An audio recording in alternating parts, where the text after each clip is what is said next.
We are live um, on YouTube. I'm gonna go over to my YouTube tab I have open to double check, but yes, it looks like we are live. If you are watching us on the watch site or on YouTube, you are seeing a capture of a Jitsi call that we are all in. It might be a little bit choppy at times if you are sensitive to that because my computer we're asking a lot of my computer today. um, but what we're going to be doing today is using all four of the open media ecosystem tools at once to do a big Reclaim EdTech simulcast. Um, and yeah, I'm pretty excited. So the first piece of this is, of course, Jitsi. So we're in Jitsi. We covered, was that week 2 that we covered Jitsi? Yes. It Okay, was a Zeracast Jitsi on Cast PeerTube. cool. So Jitsi, if you need a refresher, it's the self-hostable video calling tool. We are in it right now. I have it set up on my computer in its own little window, and that's just so that I can capture it and bring it into the YouTube stream for us, and also so I can capture the audio from it. Um, so yeah, and what we're gonna do is we're gonna one by one send streams to the other tools, all of the same content, and if you are looking for the links to those, if you're watching live, that's on the reclaimed.tech website. So if I just share my screen here real quick, we're going to have some extra windows here. Audio is a little bit hot. And okay. Um, so I might have to just turn down the output volume a little bit. Um, okay, so but if you go to reclaimed.tech, click on session 5. The 3 links down here are our other 3 places that we're going to stream other than YouTube. So Reclaim TV link, Reclaim Radio link, Owncast link. I'm going to start with, we're actually going to go in this order. So the next thing I'm going to bring up is Reclaim TV. And the cool thing about this one is that I can actually use PeerTube itself to, I can actually use Jitsi itself to send the stream there. So um, if you're watching on the YouTube link, you'll see me doing this. So I'm going to hit start live stream.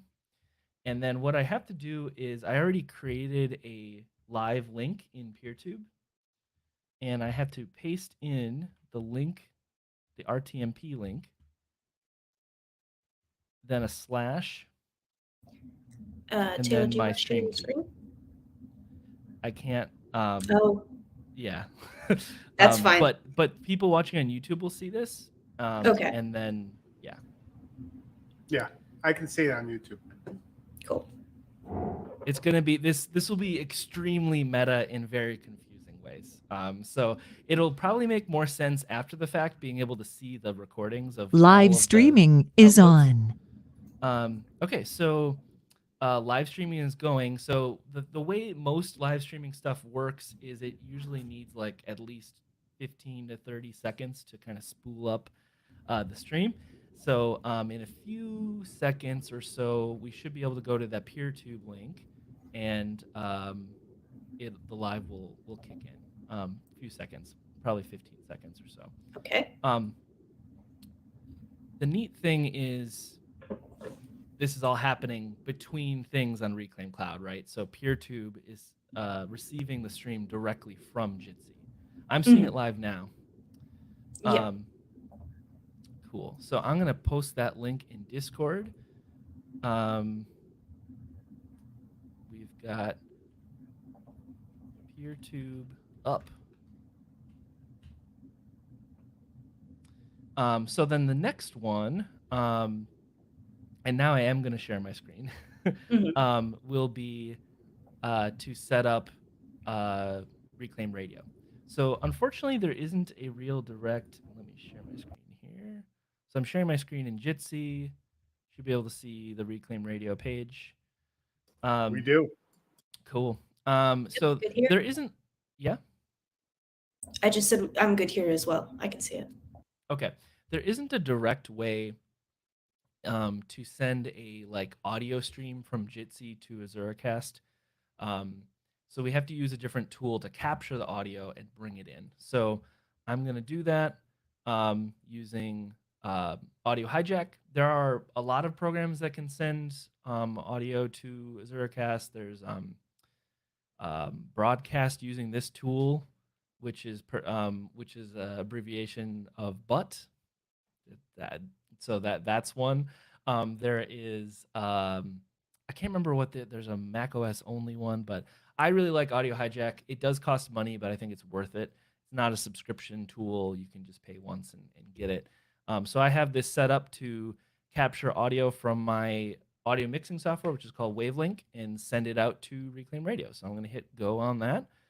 And in, again, like 30 seconds or so, oh, I guess way less time, we should get the audio from Azuracast. I am going to actually listen to that real quick. It's not going to come through the stream, but just to make sure it's actually working.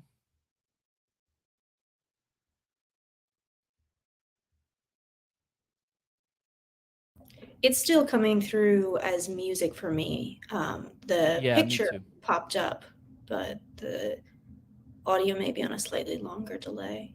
I think you're correct. I think the metadata comes through before the actual like Mhm. Yeah, switches over. it's coming through now. Here it Okay. comes. Cool. I Now it hear is.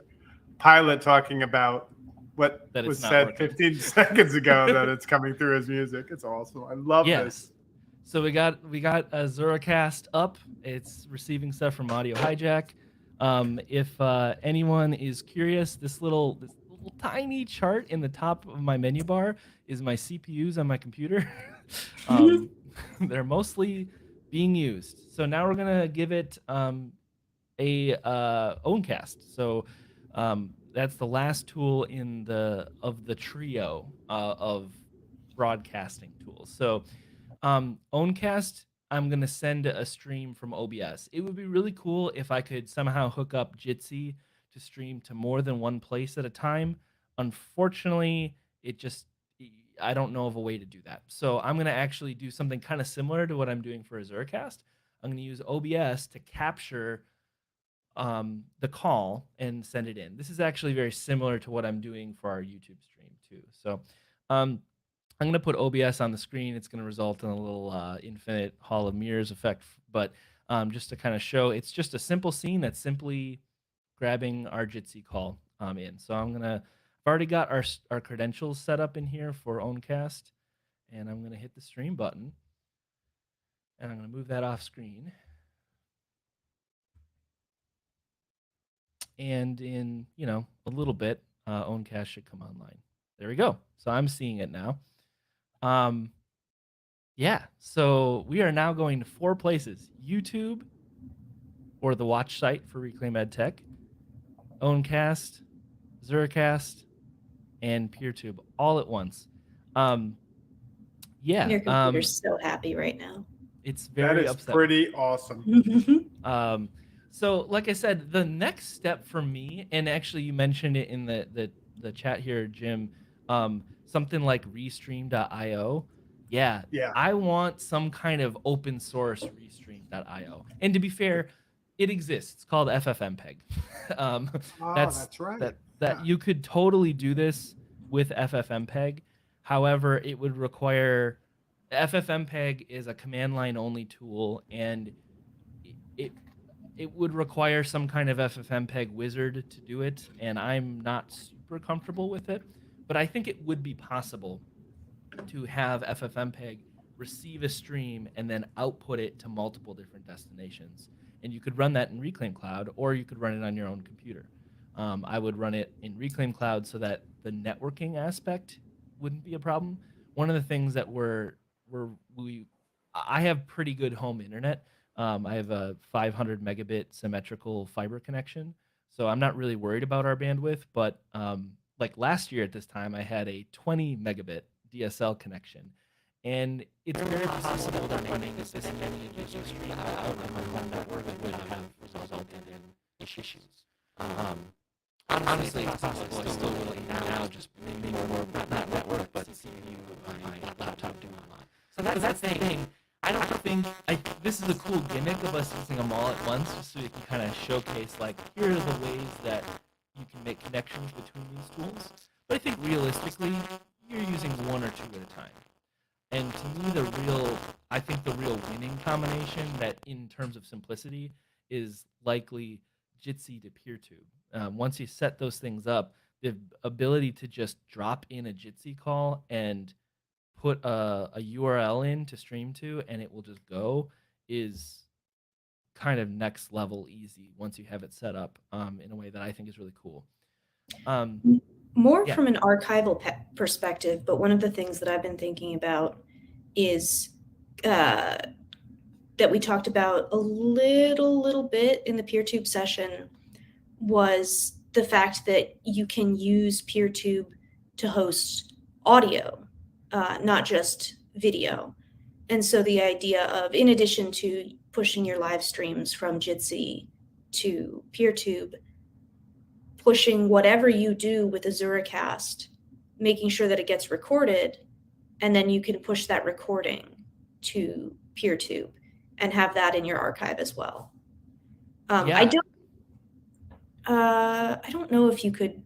I imagine you probably couldn't push Azuracast directly to PeerTube.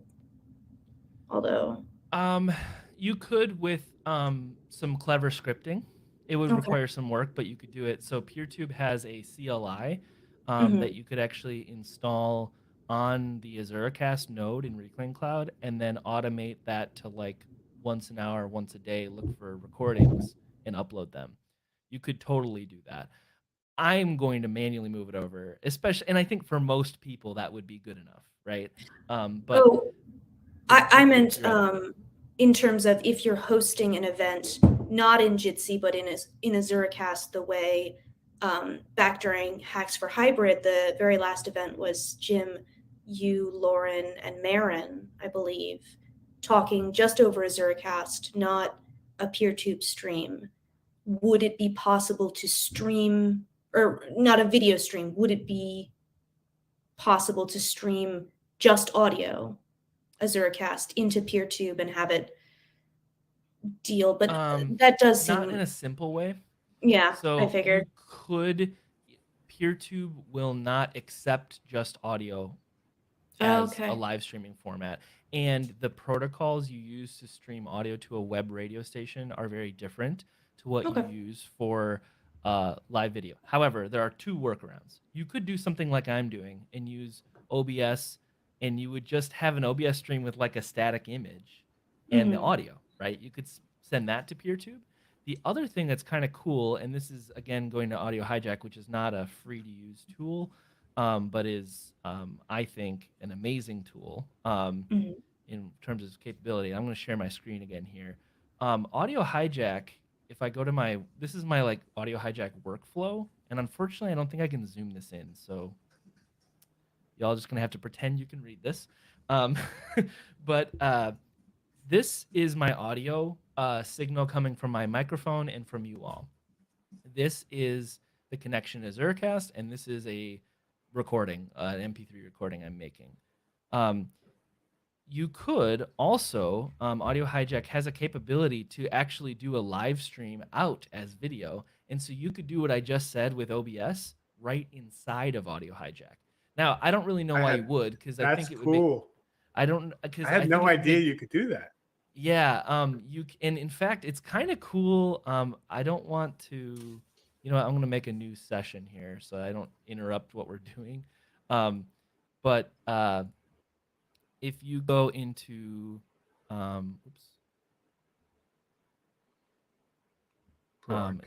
I drop this on the live stream, I don't actually need the broadcast block here, but you can actually control, like you can put artwork in there. You can control how it will put the metadata for the audio onto the video, like in a player. Wow. And it will even do a visualizer Like if you all remember like Winamp or iTunes Yeah. visualizers, it's like that. So you can do that inside of Audio Hijack in a kind of automated way, and then you'd only have to be using one tool, right? The thing is, I think it would be easier to simply record, like go to AzuraCast, broadcast to AzuraCast, and then just upload your MP3 recording afterwards to PeerTube. Especially because it's audio, it'll only take you a few seconds to upload it in a lot of cases. And then PeerTube can't live stream audio, but it can host an audio file which you can play. And basically what it does is it just shows the thumbnail of the video as the video, and then it sends the audio, which is kind of cool because you can't actually do that on YouTube. Like if you wanted to do that on YouTube, you would need to drop that audio file into a video editor and like render out an hour-long video, which will take you some time, right? Like that's not going to be instant. So I do like the flexibility of PeerTube in that case, but it can't quite do exactly what you're asking for just yet, Pilot. Yeah, that's totally fine. It was just something that I was wondering about. I think stream to AzuraCast, record it there, and then drop it in PeerTube as an archive is totally fine. So one of the things, if this wasn't behind the curtains enough on our recording setup, one of the things I am noticing it's a little bit annoying is because I am using Jitsi and capturing that into StreamYard, which is our tool that we normally use for these sessions. That's why anyone watching on the Watch site or YouTube is seeing like an actual title bar, and that's just a result of the way that StreamYard works. On OBS, I can actually crop my capture to not include like the operating system elements, the title bar and little window buttons and that kind of stuff. It's not really something I can do in StreamYard. So it's just kind of, we start pushing up the limits of like what you can even do creatively in some of these tools.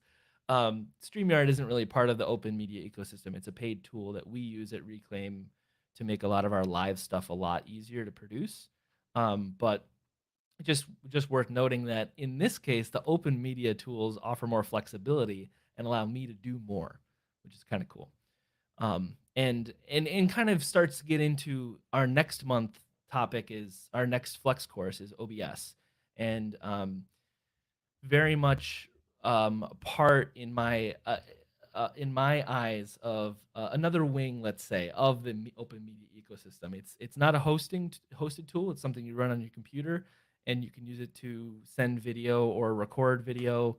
We'll talk more about it next month, but it is a powerhouse of a tool, and it's open source, and it's part of what is making this particular stream today work. So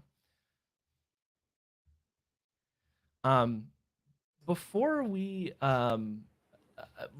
this kind of the second part of this conversation I want to have today, not just on, hey, look, it works, but I wanted to kind of talk about like what you all think the implications for something like this existing are. I guess specifically in higher ed is what I'm thinking about and interested in.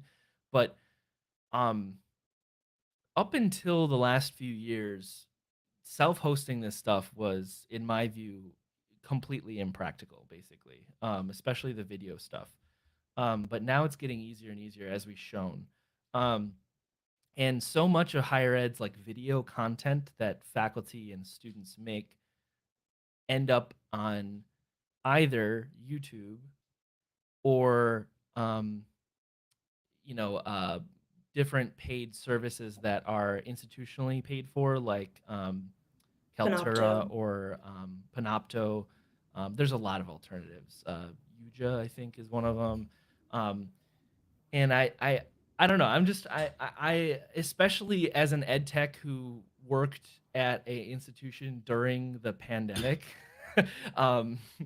I've thought a lot about like classroom capture and that kind of stuff in the last few years. So I just want to think of, do you think tools like this have a place in that ecosystem? Is it a replacement? Is it is it filling a different niche? What do you think?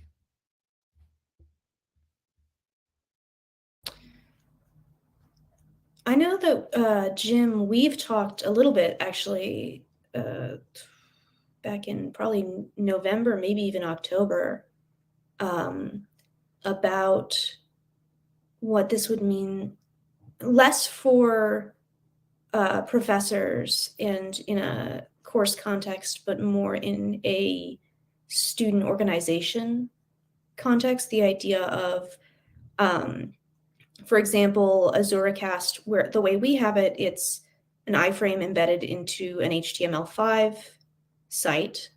But I know we talked to at least one person who was thinking about how can I centralize different student media organizations as much as possible. So if I have a WordPress site for journalism, if I have event sharing or video capacity embedding the student radio, what are the different options there? Which I know we thought was a really neat idea. And I really do like the idea of, if this is something that a student organization is working with, then similarly to, for example, Domain of One's Own, maybe they're not taking, the school radio program with them, but they're bringing with them the knowledge of, oh, if I wanted to keep doing this or something like this in the future, or particularly for PeerTube people who want more control over their streaming, taking that with them as they leave higher ed as more skills that they have. Yeah, one of the things that attracts me too is like the idea of your own like network, right? Like you have your PeerTube, you have your Azuracast. One of the things I didn't even talk about Azuracast is you can do multiple radio programs from one instance. It's a kind of heavy application at times, but that's because you can have multiple radio stations. It's kind of like a multi-site for radio stations. It's not meant really to be one radio station, one install. So that's interesting. But the other piece for me that I love is PeerTube is federated. And it actually not only can be a place where you can bring YouTube videos in for archiving, but also when you create videos, you're not underneath the algorithm of like copyright. So fair use has become a kind of like a dead question because YouTube decides it.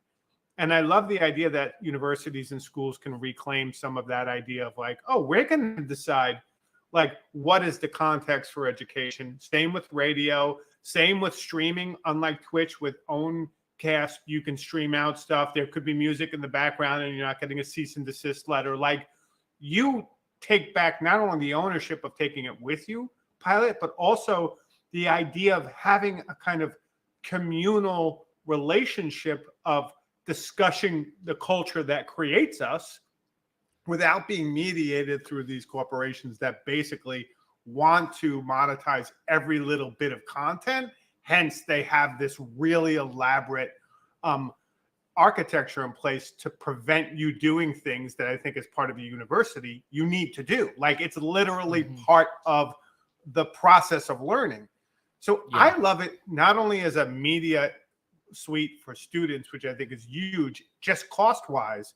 Azuracast, I think, would be a fraction of what they pay these other services and also better. But, that's personal. I guarantee it is. I helped when I was at St. Norbert College move the college radio from a hugely expensive service to a literal $10 a month droplet on DigitalOcean.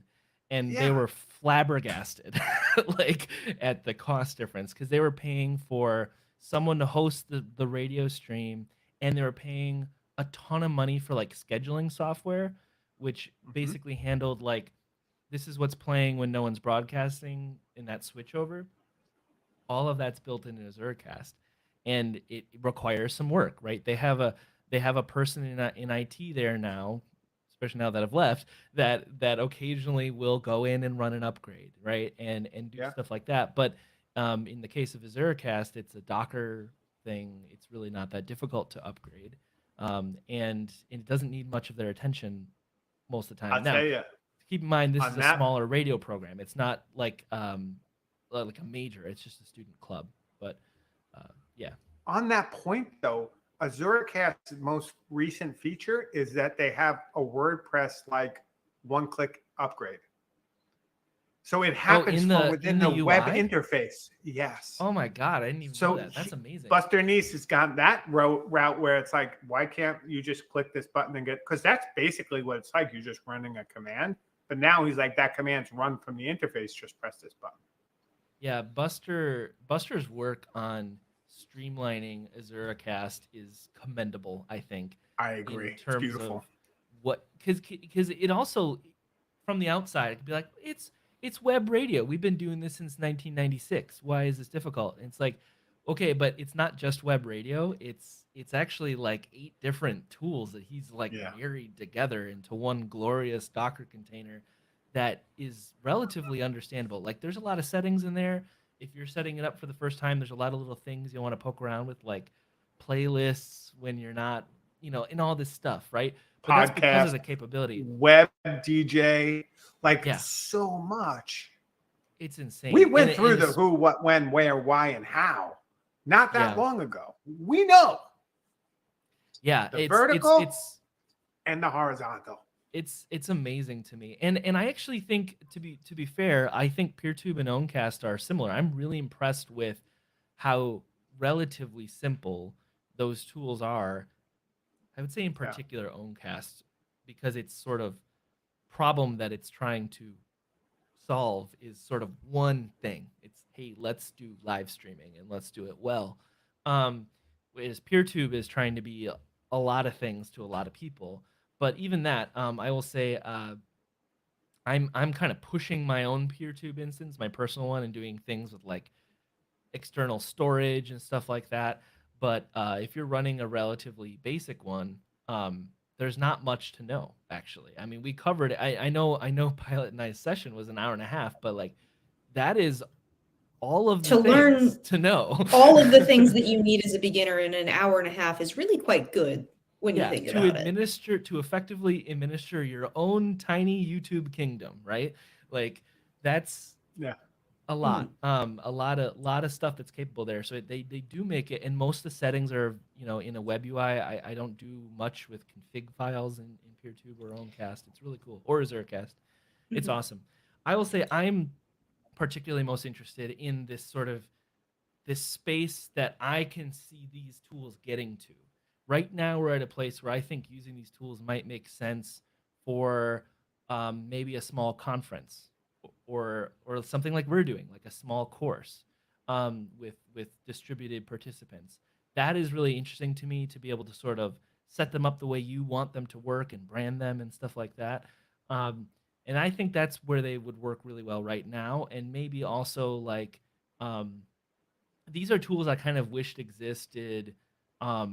Again, when I was in ed tech at a school, where it would often be like, can we do something, like a faculty member would say like, I want to do this, but I don't want to stream it out to just 20 people. Like I want theoretically anyone to be able to watch it, but I don't expect more than like 100 people to tune in. This would be perfect and something that I could easily administer. But what I'm really excited about is long term, these things, computing power rises and gets cheaper over time, right? We get more of it for less money over time. I'm excited about a day when we can talk about deploying these tools the way we talk about deploying WordPress sites and Installatron on shared hosting, and just be like, yeah, whatever, have another one, like just install it, clone it. We're almost there with in terms of ease of deploying in Reclaim Cloud, but we're not there with cost yet, and it will take time in terms of computing getting cheaper and things like that. But I can see a world where we talk about blogging tools in the same breath as video streaming tools in terms of cost, and that is exciting to me. Yeah, It's interesting definitely. too with the Owncast that Gabe Congas has actually doubled down on like federated followers and a kind of social sense, and like the idea that anytime you spin up your Owncast, it can immediately say, I'm live streaming out to a specific Mastodon or Twitter or whatever account. Yeah. And that's really kind of interesting because it suggests that you could literally spin up and down your Owncast and stream for, pennies a month. And if you do a regular stream, and I like that about Owncast. And I think that all of these tools maybe not only being cheaper, but there may be something, because they share a certain amount of kind of logic of like federation and integration. Like maybe we'll start to see them come together as, part of an ecosystem that we're with Mastodon or Write Freely or other things we've been exploring, like we'll start coming together as a real alternative to the singular monoliths that a lot of people are doing that sharing in now. And that's a super exciting concept that I don't think is too far away these days. Like I think we're seeing a subtle shift, and it was like completely, how would you say, accelerated by the demise of Twitter. And that's an interesting moment, right? That was a before and after for people saying, oh, this Fediverse, maybe it's not just blockchain cryptocurrency. Like maybe there's something else to it. And I like that. Even for me, it was eye-opening. Yeah, for sure, too. I've been fascinated through this course because we've been exploring Mastodon for a couple months now, but we're definitely still learning about that too. But through this course, seeing how many of these tools interact with the Fediverse, and we didn't even build that into the course because, frankly, I didn't know. I don't think most of us knew in this call about what the capabilities were. Like I knew that PeerTube theoretically did it, and I didn't even know Owncast did it. Zercast doesn't, but it has really robust and relatively easy to use API support that effectively means it's very easy to integrate into the Fediverse. It's been cool to see, like, I should maybe put more of it in my Discord, but I was messing around with our own PeerTube, and through the course of this, throughout this course, I have my PeerTube being followed by Reclaim.tv. So stuff I make there shows up on Reclaim.tv. And I've also been messing around with, I follow my own PeerTube on Mastodon. So when I go live, I see a post in my Mastodon feed, and I can just boost it. And then everyone who follows me on Mastodon will see it. And that's kind of cool because people could, choose to follow my PeerTube if they wanted to. But B, it also kind of automates my process of like, hey, I'm doing this today, like that in a kind of elegant way.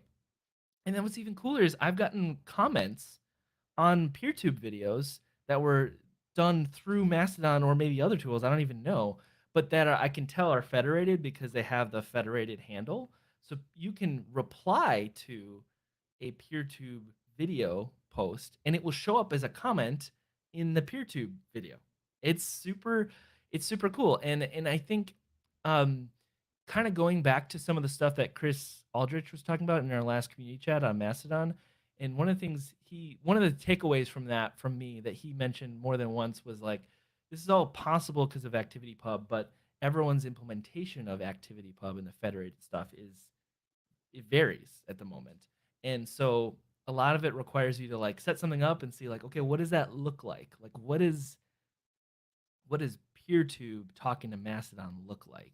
And what does, say, PixelFed, which I haven't even played with, talking to PeerTube look like? Does it work? What does it look like? That's stuff that I think is still ripe for exploration and is fun for me as a technologist, but I'm hoping to see standardize more and become more understandable, because I can't imagine explaining what I just did in like one sentence to somebody. It's a lot, right? But it's cool. It's cool stuff. That's all I'm saying. One thing that I'd like to think about in terms of, I guess, so one of the things that I completely understand, and I know that it's useful to people, is the idea of you have different handles across different Fediverse projects, basically. So your handle on Mastodon will never be the same as your handle on PeerTube, no matter what. It just isn't possible, even though they follow the same similar formats. Because they're working in two different instances, because they're doing two different things, and that makes sense. But one of the things that I think would be nice is, in addition to the ability to say, I'm on Mastodon and I'm following your PeerTube on Mastodon, Taylor, I want to have one account on Mastodon that can pull in everything. And I wonder if that would be something like the thing that I'm thinking of is the way that you can pull blog posts into Twitter through RSS if that's something that you're interested in. Yeah. And I don't know if that would be a feature of the Fediverse ever, but if there's a way to use RSS to say, sure, I'd love to follow Taylor's PeerTube, but I also want to follow him on Mastodon and I also want to do a bunch of other stuff. And I don't want to have to follow a bunch of accounts, and I don't want to make sure that he's boosting every time his Mastodon or every time his PeerTube pushes. So is there one Mastodon account that I can follow where all of Taylor's stuff comes in? Or Well, and there's a couple things with that too, right? Because Mhm. there's Fediverse folks who have been in this space for a long time are often talking about like we default to Mastodon as the Fediverse tool because it's the most popular and probably maybe the easiest to understand, yeah. even though it's not that easy to understand. But I think some folks would push back on that and say, well, if we do that, then it wins and it's the only one. And once there's only one, then this whole thing kind of doesn't matter because only one player controls the space, right? It's kind of like browsers, right, with Chrome. It's like, okay, Chrome is open source, but the only one contributing Yeah. code is Google, so I guess the it's better than thing- it not being open source. But Yeah. but I think it would be interesting to have some kind of like tool, because I think right now the way I handle this is via the domain, right? Like Mhm. you can find me at video.jaden.me, and I theoretically could deploy Mastodon to like social.jaden.me.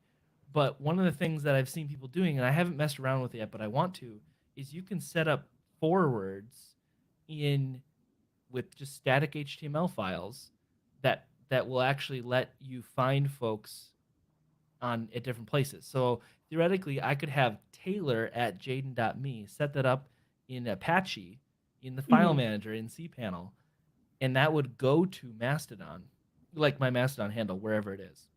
I haven't done this yet, but that's really exciting to me for folks would to that look own like? that handle, right? What would that look like from a non-you user perspective? Like, what would that mean for me if you It set would that mean up? that you could put Taylor at jaden.me in the search thing in Mastodon, and you would find that, and that would be my handle for all intents and purposes. And It I would also be- find everything associated with that, like well, whatever I had set up. So in this case, just the one like Mastodon account it was pointed to. But what would be interesting to me is some kind of application, or maybe it's an integration in Mastodon or some other tool. But it would be interesting for me to say take ownership of these different places and say like what if I could say go into Mastodon and say I have a PeerTube and here's the handle and it had some kind of way to verify I am who I say I am, and then I now show up as one unified thing. But maybe you can click on it and sign, oh, these are videos from PeerTube. It's channels from one identity, if that makes sense.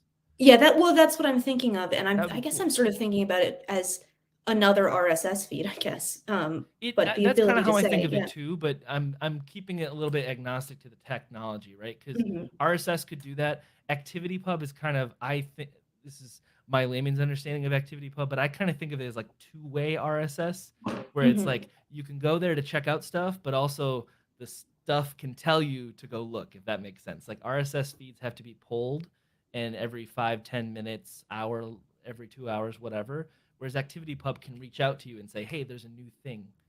That's kind of how I think of it. It's more than that, but that's how I think of it. And so I think it's very similar in concept.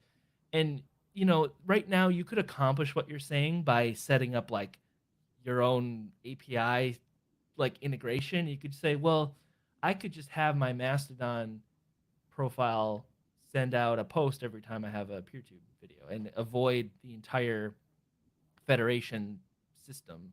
Mhm. But what I would want is these tools to be actually easy to use. And Yeah. say, I want to link in other federated accounts here. And when they reach out into the Fediverse, make them all look like one unified identity that is Taylor. But maybe Yeah. flavor them with this is a video and this is a picture or whatever. Yeah, I think we're talking about the same end goal here. Yeah. Well, I also yes. think we've spent 10 minutes talking about the Fediverse in this open media ecosystems stream. It's They are very interesting, related, though. though, I think. It's Yeah. true. And it's interesting too, though, Pilot. What you're bringing up and you and Taylor are talking about is actually something that I'm watching right now on Mastodon explode. Chris Aldrich wrote a post about full RSS feeds for Mastodon instances with Open RSS that was then boosted by Dave Weiner, who invented RSS effectively. And I tried to go to Chris Aldrich's blog and it was down because of probably all the traffic. But like, the thing that's nice is these conversations are actually happening on Mastodon, and that space is starting to kind of get a critical sense of talking about RSS. Like, we were joking with that not too long as a group about how, like, oh, we want RSS, we want to return to it. And like, some of these tools, like the commenting thing you're talking about, Taylor, like that was a dream of early RSS, that you could post somewhere a comment and then it would automatically syndicate to another site. And so like people could own that comment who maybe it wasn't just on your blog. Like, the idea of RSS is this space where you could actually have these distributed conversations in your own space. Like, that was the logic. You didn't have to go to Twitter. You didn't have to go to Facebook. And Mastodon is relighting or rekindling that sense of like, wow, there's a new day. It's interesting to me. New day. Because like I think blog spam, like comment spam, kind of killed that dream in its tracks a little bit. Like I don't actually think it's a big effort. I think blog spam's not that bad if you use Akismet on WordPress. It's not that much to manage for someone like me, right? Like maybe if you have a enormous following, then it's too much. But I don't know. I can't speak to that, right? But the syncing of posts of comments was hard, though. Yes, yeah. And so what's interesting to me is the idea of like, because I use a static site for my blog and I use Discuss, and I've been looking for comments, and I've been looking for an alternative because I don't like Discuss business model very much. It's advertising based. And what I'm kind of landing on is people are now making integrations for Hugo and Jekyll that just simply pull in Mastodon replies and in various clever ways. And I'm like, I think that's my new comment engine, right? Because it's not that big. Mastodon is probably well known enough with the type of person who's going to comment on a Taylor Jaden blog post that's good enough. Like, yes, they have to have an account on a Mastodon instance, but good enough.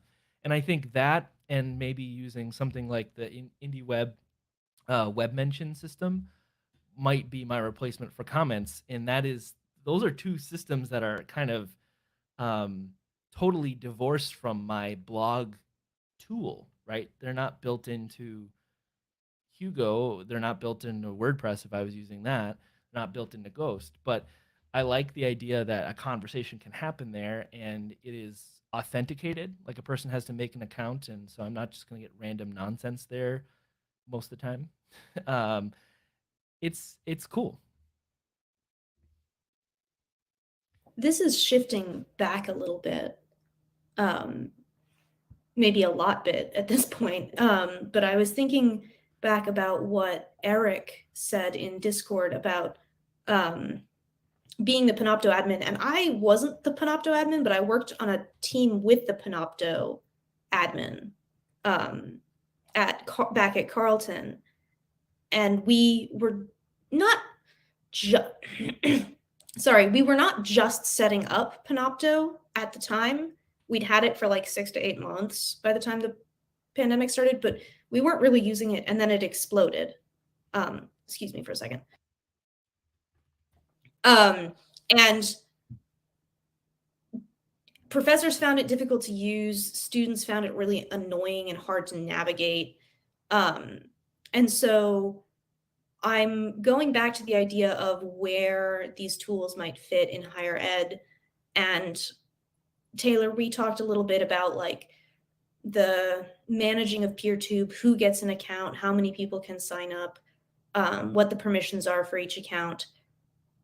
But the idea of, to my mind, PeerTube's a lot easier to navigate than Panopto, and pretty good for making, because the idea is similar to Azuracast. It's not one instance, one station. It's PeerTube is one instance, many channels.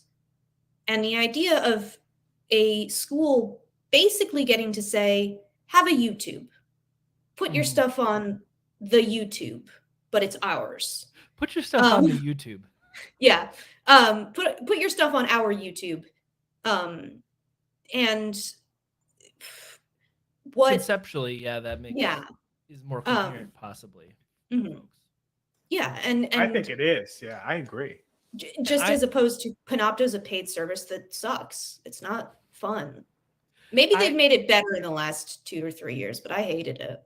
I think so. I was for a brief moment interacting with Kaltura when I was at SNC, and SNC got it during the pandemic for like Zoom recordings as a place for those to live and go. And what I struggled with, and it's the promise of those tools is that it's like, if someone at your institution is thinking about something to do with video, the answer is Kaltura or Panopto or Yuja. And I kind of tend, as a technologist, to hate tools like that. It's the LMS problem again, right? In fact, it's almost worse because they're their own little LMSs that live inside your LMS. So it's like double LMS hellscape. And I admire what they're trying to do, which is say video is hard, and it is. It's complicated.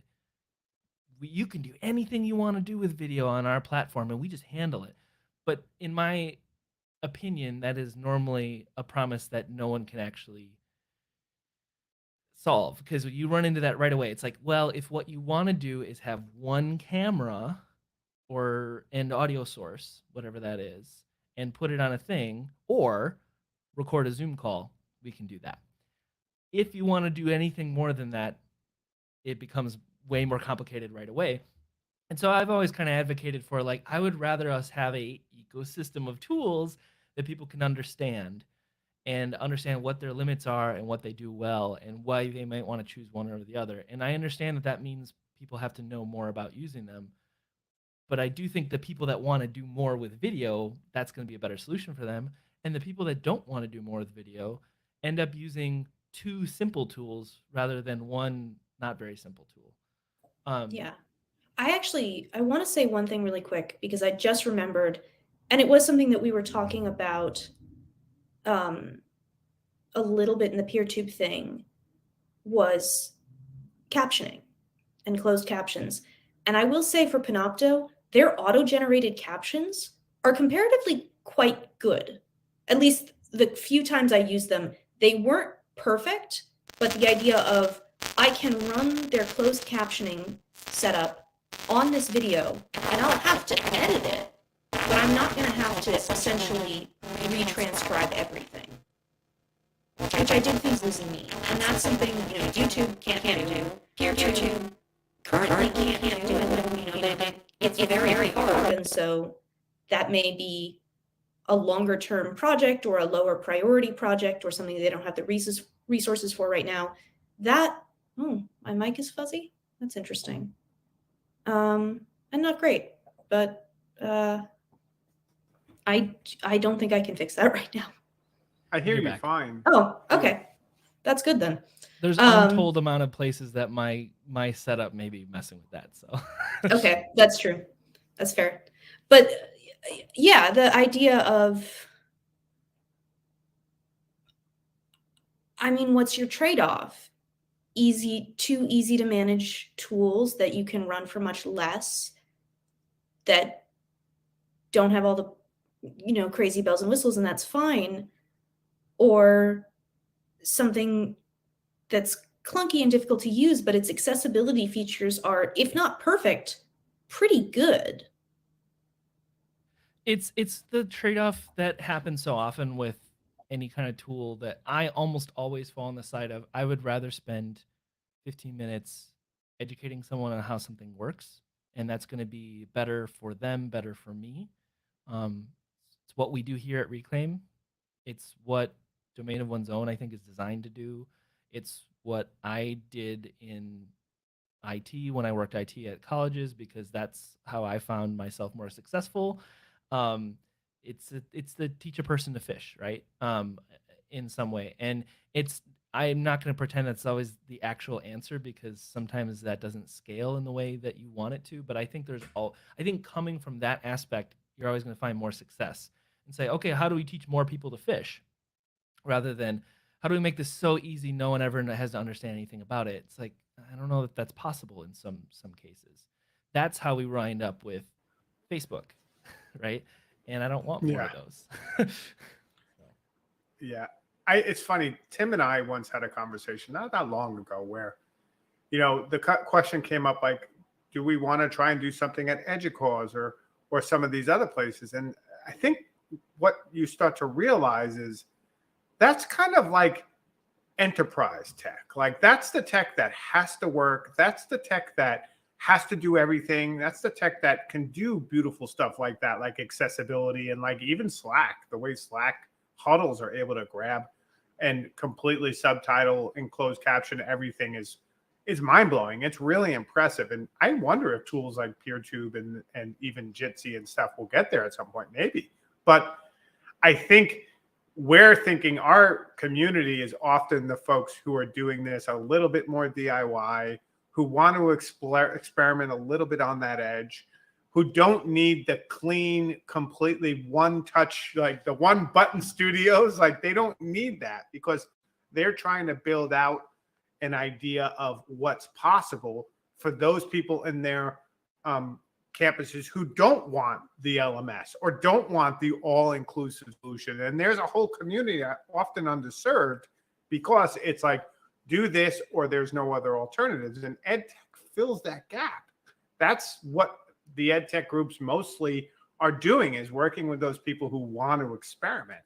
And I think these tools are really in that wheelhouse. And I like them because they also point to some of the future we're starting to see emerge with federation, with self-streaming, with really bringing down that CPU cap that you were talking about, Taylor. So like, actually we could maybe afford to run our own little Twitch or our own little YouTube. Like, before, that was, impossible to imagine. But with PeerTube, if you're an institution and you have an ed tech group that wants to do this on the side of their desk, $50 a month isn't crazy, right? Like, that's not like, stop the presses, we couldn't do that. That's like, oh yeah, we can run our whole video infrastructure for a few examples of stuff that's possible for $600 a year. Sign me up, right? Like, that's not crazy. And let's not forget that Twitch and YouTube are run by Google and Amazon, the biggest cloud vendors in the world, and they don't make money off of Twitch and YouTube.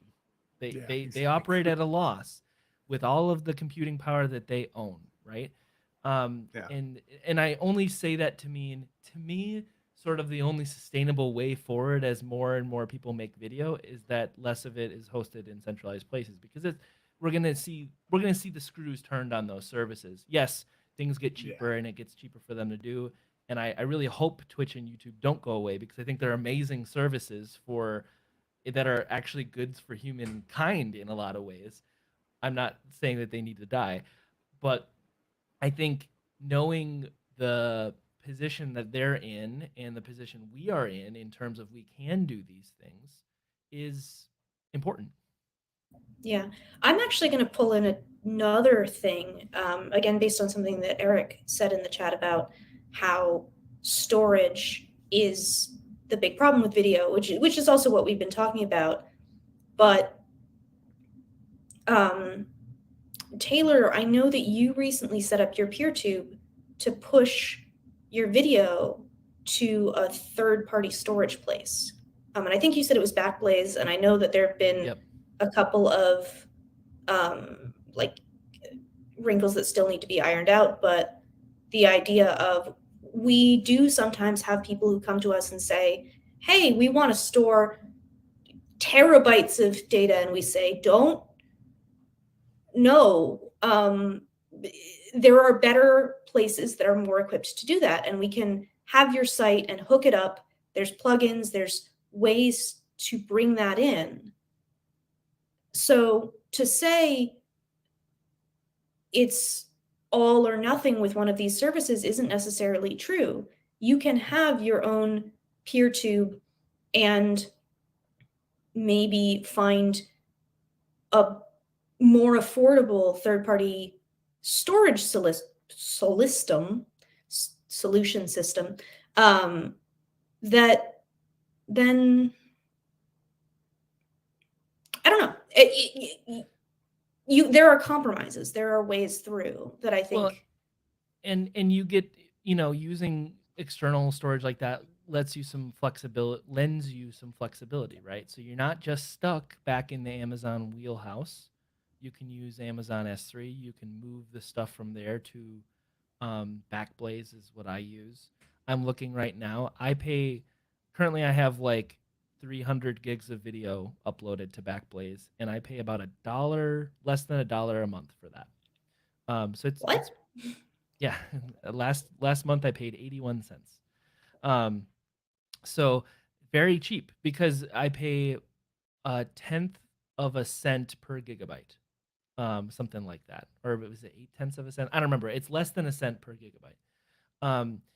And you pay for other things. You pay for outgoing video, right? So that could be a big one, but luckily I don't have thousands of people watching my videos, so I don't pay very much for outgoing video.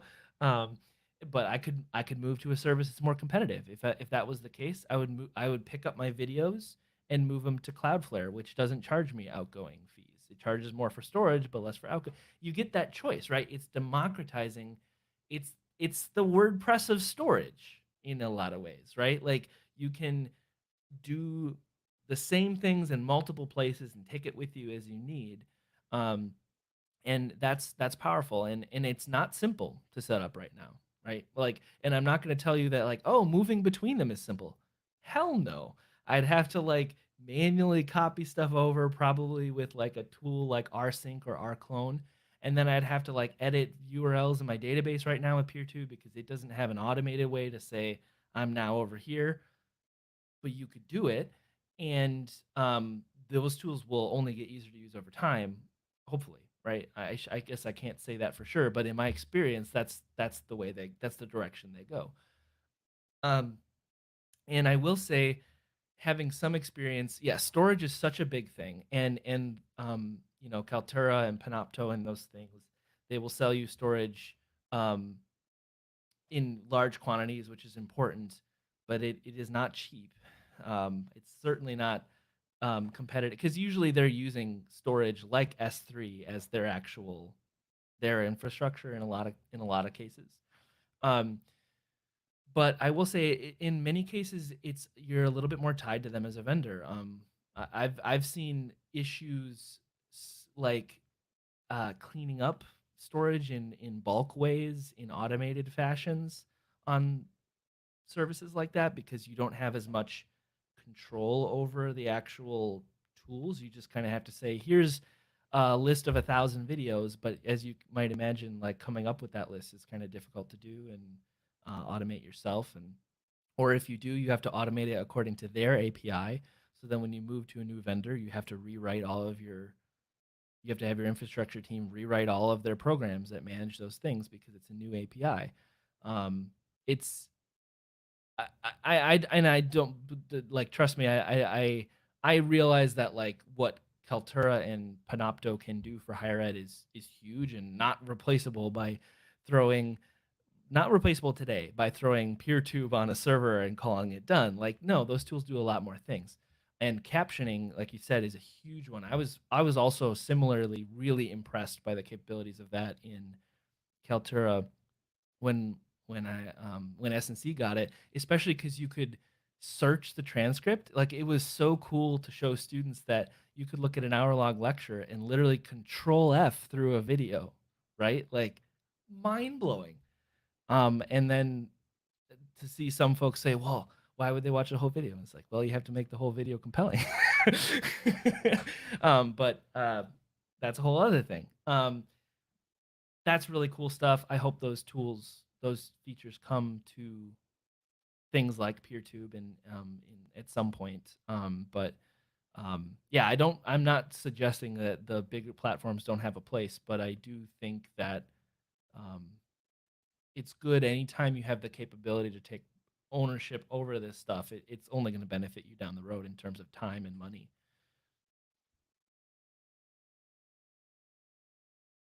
Well, that was a lot. We went in a lot of places. But it's Amanda, do you have anything to add? I feel like we talked Exactly. like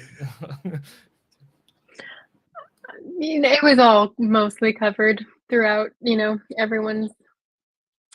I mean, the main thing that I was just kind of hoping to add was building off of the idea of community and how it's nice that, people from different institutions can actually work together. I think that is there's a lot of potential there in higher education that isn't taken advantage of 'cause it's also locked down, and especially within LMSs. And so being able to have, maybe a radio station across that, has student admins across different schools that are all interested in the same thing.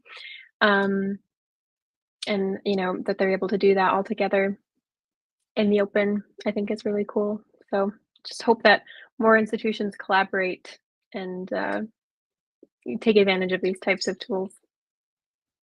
yeah, that's a really good point. An important one. These tools kind of work the way the web works in a way that the LMS doesn't typically, and makes hard. So yeah, cool. So we're at an hour, roughly. So I think we'll wrap up. But I really appreciate anyone who is watching and who watches this later. If you're watching live, I'll have the recordings of the various outputs today, Owncast and all that stuff. I'll put it on the reclaimed.tech blog post for this week, and I'll post it in Discord as well. So if you're curious to see, like, oh, what did it look like on Owncast, you can see that. I'm sure that there may not be perfect because, like I said, it's all streaming from my computer. It's kind of it was a technical challenge to get this to work in this way. But I'm kind of glad we got to experiment with it, and it seems like it went mostly smoothly. So cool. I'm pretty impressed with how smoothly it went, given all that you were doing. Wow. I'm a little Yeah, nervous. same here. I was a little nervous, but it seems fine. I did some testing to make sure that it would work, but things happen, right? So, cool. Well, I'm gonna shut down the various streams here. So thank you all, and hi to everyone in the Discord. See ya.